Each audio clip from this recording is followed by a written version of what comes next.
Салам достар. Эсиңерде болсо 18 февралда Болот Темиров экөөбүз Кыргыз темир жолунан миллиондорду саган Дашков аттуу иликтөөбүздү чыгарган болчубуз.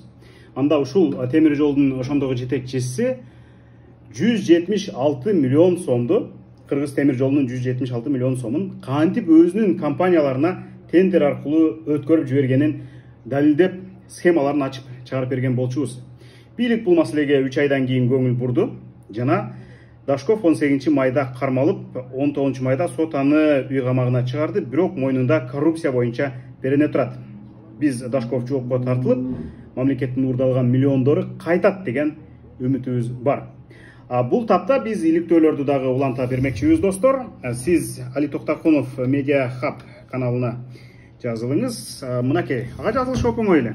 YouTube'дан Али Токтокунов деп издейсиз, табасыз мына ушуну жана жазылып коесуз. Биз менен болуңуз, коррупциялык иликтөөлөргө салым кошуңуз.